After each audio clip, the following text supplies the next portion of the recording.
Okay, so I own a shopping mall. From the outside, that sounds like one of the easiest businesses imaginable.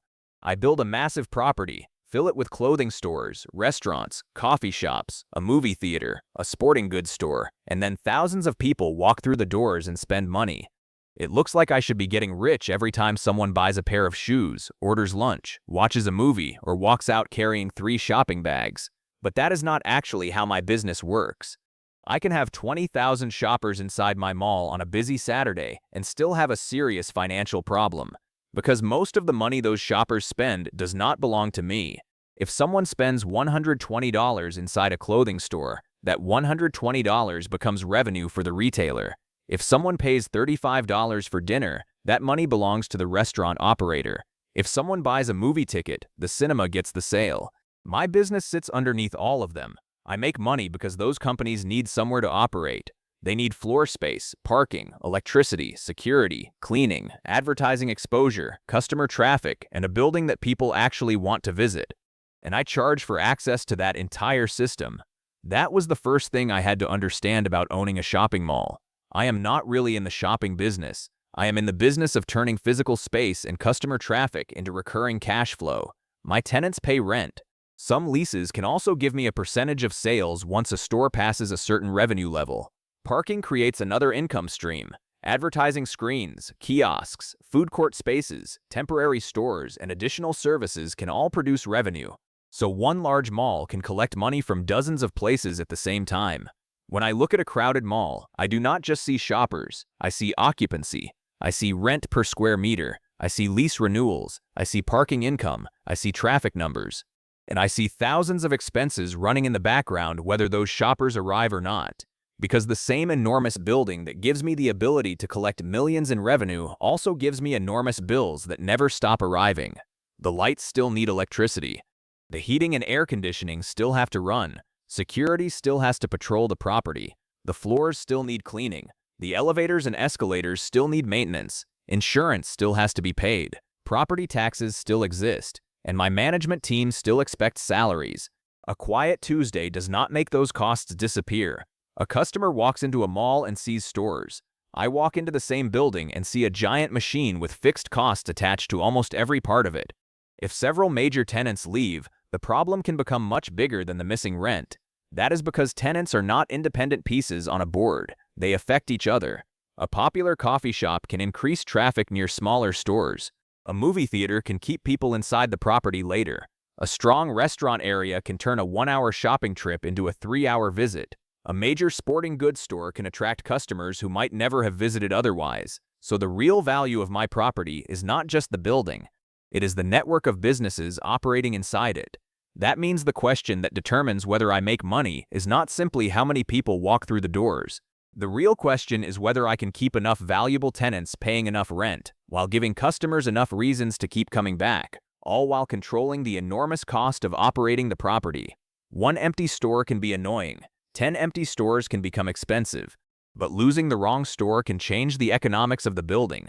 And that is where owning a shopping mall stops looking like passive real estate and starts looking like a constant battle between occupancy, traffic, expenses, and cash flow. The first time I lose a major tenant, I learn how quickly a shopping mall can go from looking healthy to feeling fragile. Imagine I own a large mall in Dallas, and one of my biggest anchor tenants decides not to renew its lease. At first, the problem looks simple. I lose one tenant, so I lose one rent payment. But that is not the real damage. An anchor tenant is different from a normal store because it does more than occupy space. It gives people a reason to visit the entire property. Maybe it is a department store, a sporting goods chain, or an entertainment brand. Customers may come specifically for that business, but once they arrive, they also buy coffee, eat lunch, visit smaller stores, use the parking garage, and spend more time inside the mall. So when that tenant leaves, I do not just lose its rent. I can lose part of the traffic supporting everyone around it. Suppose the anchor was paying me $100,000 per month in rent and related charges. But imagine the store was also attracting 120,000 visits every month. If even 20% of those visitors stop coming after the store closes, that means 24,000 fewer visits moving through the mall. And suddenly businesses that had nothing to do with the anchor tenant start feeling the impact. This is where my problem becomes circular. Lower traffic hurts tenant sales. Lower tenant sales make businesses less excited about renewing leases. Some may demand lower rent. Some may reduce their space. Some may leave completely. Every new vacancy makes the property feel weaker, and a weaker property can push traffic down even further. The dangerous part is that my operating expenses do not fall at the same speed. If a large store closes, I still have to light common areas. I still need security at the entrances. I still have elevators, escalators, parking areas, bathrooms, heating, cooling, cleaning, maintenance, insurance, and property taxes. I cannot shrink a massive building just because one tenant disappeared, so my revenue can fall quickly while my costs stay stubbornly high. This is why occupancy is one of the numbers I watch constantly. A mall that is 98% occupied and a mall that is 78% occupied may look almost identical from the road. Financially, they can be completely different businesses. If I have 100 leasable units and 98 are paying rent, my fixed costs are spread across a large tenant base. If only 78 are occupied, I have fewer tenants carrying almost the same building. And replacing an anchor tenant is usually not as easy as placing a sign in the window. A department store might need multiple floors, loading docks, storage rooms, special entrances, and a particular parking layout. The next tenant may want something completely different. If I convert that space into restaurants, entertainment, smaller shops, or a fitness center, I may have to spend heavily before the new tenants pay me anything. Sometimes I offer rent-free months or contribute toward construction costs just to convince a strong brand to sign. So I can lose rent today, spend more money tomorrow, and wait months before the replacement begins producing cash. That is the part outsiders rarely see. An empty store is not just empty space. It is an asset that still costs me money while I figure out how to make it productive again. And this is why I care so much about who occupies my mall, not just how many units are filled. I could reach high occupancy by accepting almost any tenant willing to pay. But if those tenants do not attract customers, support surrounding businesses, or strengthen the property, I may be solving the wrong problem. Because in this business, a full mall can still be a weak mall. That pressure can spread throughout the property. What I really need is a group of tenants that keeps traffic moving, keeps customers staying longer, and makes every part of the building more valuable. That is where tenant mix becomes one of my most important financial decisions. Once I understand that occupancy alone is not enough, the next challenge becomes choosing the right tenants. This is where owning a shopping mall starts to feel less like collecting rent and more like designing an ecosystem. I cannot simply fill every empty unit with the first business willing to sign a lease. If I do that, I might end up with a mall that is technically full but financially weak. What I need is a tenant mix that gives different customers different reasons to visit. Maybe I place a movie theater on one side of the property. That brings people in during evenings and weekends. Then I add a popular coffee shop near the main entrance. A sporting goods store can attract families and younger customers. A restaurant area keeps people inside longer. Each tenant has its own lease, sales, and risks. But from my perspective, they are connected. If one strong tenant brings customers into the mall, those customers can spend money somewhere else before they leave. That is why I care about how long people stay, not just whether they enter. A customer who comes in for 20 minutes might buy one item and leave. A customer who stays for 3 hours might shop, eat, watch a movie, buy coffee, and pay for parking. The second customer is much more valuable to the property. Stronger tenants can make weaker spaces more valuable. Suppose I have a corridor that used to get very little traffic.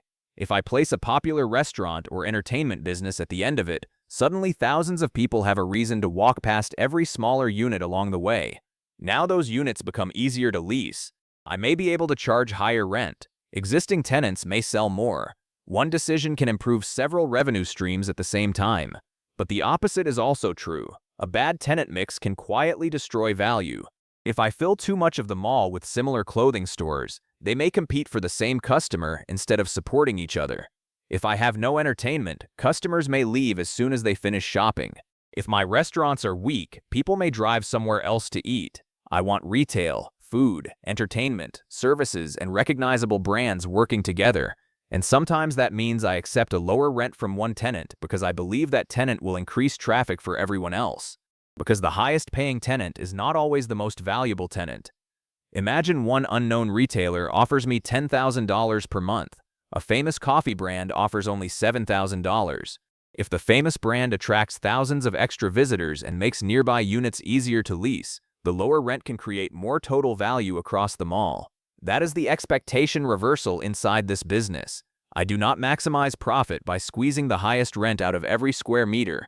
I maximize profit by making the entire property productive. A strong brand knows that I want its name inside my building. That means I may offer better lease terms, contribute toward construction, or give temporary rent discounts. I might spend money up front to secure a tenant because I expect the rest of the mall to benefit later. Now my job becomes a long-term calculation. How much traffic will this tenant create? How much rent will it pay? How much will I spend to bring it in? Will nearby stores perform better? Will customers stay longer? Will the tenant still be relevant 5 years from now? Those questions matter because leases can lock me into decisions for years. If I choose poorly, I can have a full unit producing rent while the surrounding area slowly loses energy. If I choose well, one tenant can strengthen an entire section of the property. That is why I stop thinking of the mall as 100 separate stores. I start thinking of it as one financial machine where every tenant changes the performance of the others. And once that machine is running, my next problem is keeping the enormous cost of operating it under control. Once I start looking at the mall as one financial machine, the next thing I notice is how expensive that machine is to keep running. A shopping mall does not wait for customers before it starts spending money.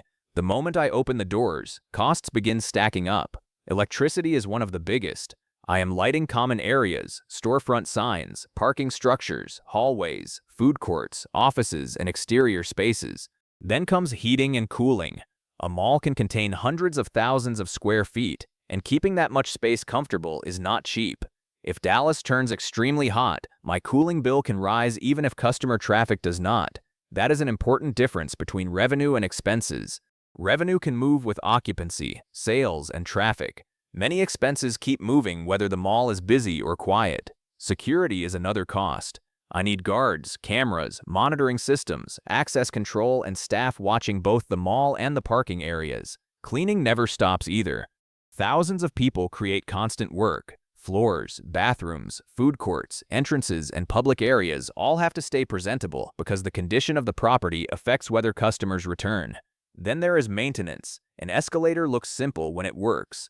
When it stops, it becomes a repair bill and a customer inconvenience at the same time. The same is true for elevators, air conditioning systems, plumbing, roofs, electrical equipment, fire systems, doors, and parking equipment. Something always needs inspection, servicing, replacement, or repair. And those are only the visible operating costs. I pay insurance, I pay property taxes, I pay managers, accountants, leasing staff, maintenance teams, and security supervisors. I may have debt payments if I finance the property. I may also renovate common areas because a building that looked modern 10 years ago can suddenly feel outdated next to a newer competitor. This is where high revenue can become misleading. Imagine my mall produces $2.5 million in monthly revenue from rent, parking, advertising, and other services. That sounds enormous. But if operating expenses consume $1.3 million, debt service takes another $600,000, and I still reserve money for repairs, my real profit is nowhere near $2.5 million. The building can generate huge revenue while leaving me with a surprisingly thin cushion, and that cushion matters because unexpected expenses arrive. A cooling system can fail, a roof can need replacement, insurance and property taxes can rise. I can't simply stop maintaining the building until my cash flow improves. If I cut too deeply, customers notice. The mall becomes less comfortable, the parking area feels less safe. Repairs take longer. Strong tenants begin questioning whether they want to renew. So reducing costs can protect profit in the short term while damaging revenue in the long term. That is the trap. I have to control expenses without making the property worse, and that forces me to think about every cost in terms of return. If I spend $500,000 upgrading the food court, will it increase visits? If I improve lighting in the parking garage, will customers feel safer and stay later? If I renovate an old entrance, will stronger tenants become more interested in nearby space?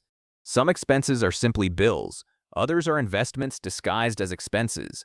The challenge is knowing which is which, because the cheapest mall to operate is not necessarily the most profitable mall. If I save money by allowing the property to decline, I can eventually destroy the traffic and tenant demand that produce my revenue. So my real job is balancing two pressures at the same time. I need the mall to feel active, safe, clean, modern, and worth visiting. But I also need every square meter of that experience to make financial sense. And this is where cash flow becomes more important than the impressive value of the building itself. Once I start focusing on cash flow, I realize something that sounds almost impossible. A shopping mall can be profitable on paper and still run into financial trouble. That happens because profit and cash are not the same thing. I might sign a tenant to a long lease worth millions of dollars over several years, but that does not mean all of that money is sitting in my bank account today. Rent arrives month by month, expenses arrive constantly, repairs can arrive suddenly, debt payments arrive on schedule whether my tenants are having a good month or a terrible one. So I have to manage the timing of money, not just the total amount. Suppose my mall earns $2.5 million in revenue this month. On paper, that sounds comfortable, but maybe $300,000 of that has not actually been collected yet because several tenants are late. At the same time, I still need to pay electricity, security, cleaning, insurance, salaries, maintenance, taxes, and loan payments. Now I can have strong reported revenue while my bank balance starts getting uncomfortable. This is why delayed rent can become dangerous. One small tenant paying late is manageable, but if several large tenants struggle at the same time, my cash flow can tighten very quickly. And I cannot tell the power company that one of my retailers had a weak quarter. My bills are still due each day. This becomes even more important during an economic slowdown. When consumers spend less, retailers feel it first. Then I feel it through them. A clothing store may see sales decline and decide it needs lower rent. A restaurant may close one location. A major chain may reduce its physical footprint. Suddenly, the financial health of businesses I do not own starts affecting the financial health of my property. My tenants run their own companies, but their success becomes part of my risk. If they perform well, they renew leases, expand, and attract customers. If they perform badly, I may face vacancies, missed rent, negotiations, or expensive tenant replacements. So I cannot just collect rent and ignore what happens inside the stores. I have to understand which tenants are growing, which are weakening, and which categories are becoming less relevant. This is also why percentage-based leases can be interesting. Instead of charging only fixed rent, I may receive additional money when a tenant's sales pass a certain level. If the store performs extremely well, I participate in some of that upside. But if traffic falls and sales weaken, percentage rent may produce less than I expected. Food court leases work differently. Temporary kiosks can produce short-term income. Every revenue stream has its own timing, stability, and risk. I do not want one tenant, one category, or one revenue source to become so important that losing it threatens the entire property. That means I am constantly balancing dependable fixed rent with growth opportunities. I want stable tenants that pay consistently. I also want exciting tenants that increase traffic. I want parking income, advertising income, restaurant income, and other services supporting the rent. Because the more ways the property earns money, the less dependent I become on any single source. But diversification does not make the business safe. It only gives me more room to survive mistakes. A mall is still a huge asset with huge obligations attached to it. And if I borrow heavily to buy or build it, those obligations become even more serious. The building may be worth tens or hundreds of millions of dollars, but value on paper cannot pay next month's electricity bill. Only cash can do that. I started asking whether the mall could keep generating enough cash every month to survive vacancies, repairs, weak tenants, and bad years, because debt makes that question even more important to me. If this is helping you understand how the money behind a shopping mall really works, subscribe to the channel and give this video a like.